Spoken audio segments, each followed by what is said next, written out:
আল্লাহ রাব্বুল আলামিনের জমিনে আজকে দেখেন বিশ্ব নবী যখন মক্কা থেকে মদিনা চলে গেলেন, উহুদের ময়দানে যুদ্ধের ময়দানে উহুদের ময়দানে যুদ্ধের ডাক দেওয়া হলো।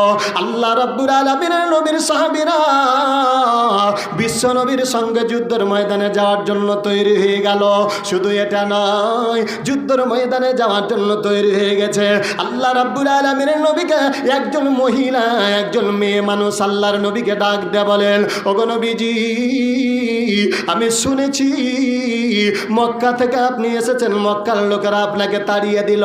মক্কা আবার যখন বদরের যুদ্ধে আপনি বিজয় লাভ করলেন, ইহুদি নাসারারা আবার একত্রিত হয়ে গেল, আপনাকে দুনিয়াতে থাকতে দিবে না।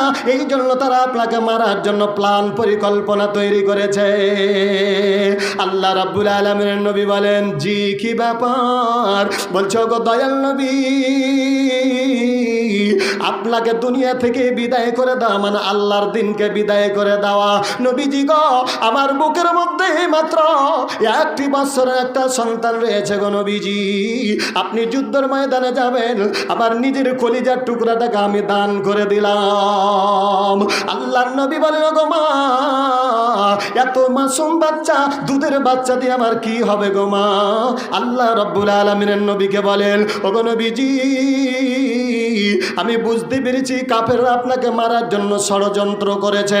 আমি এটাও জানি আমার এই দুধের বাচ্চা দিয়ে কোনো উপকারও হবে না গো নবীজি। কিন্তু গো নবীজি, কাফের মুশরিকেরা যখন আপনাকে তরবারি মারবে, আপনাকে যখন তীর মারবে গো নবীজি, আমার দুধের সন্তানটা কাফেরদের তরবারির সামনে, কাফেরদের তীরের সামনে এমনি ভাবে ধরবেন, কাফেরদের তরবারিগুলো আসবে, কাফেরদের তীরগুলো আসবে, আমার সন্তানটার বুকে লাগবে।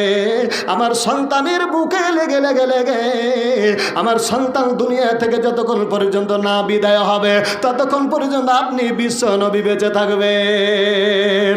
আল্লাহ নবীকে বলল, নবীজি, আমি জানি আমার সন্তানটা দুনিয়া থেকে বিদায় হয়ে যাবে, কিন্তু কিয়ামতের দিন মুসিবতের সময় আমি আল্লাহ রাব্বুল আলামিনকে ডাক দিয়ে বলবো, আল্লাহ গো, আমার দুধের বাচ্চার বিনিময় তোমার দয়াল নবীকে দুনিয়াতে বেঁচে রাখা হয়েছে, এর বিনিময়ে আমি আল্লাহ রাব্বুল আলামিনের কাছে জান্নাত দিব নবীজি গো। ওই জান্নাতের জন্য আমার সন্তানটাকে আমি আপনাকে দান করে দিলাম। জোরে জোরে বলেন সুবহানাল্লাহ।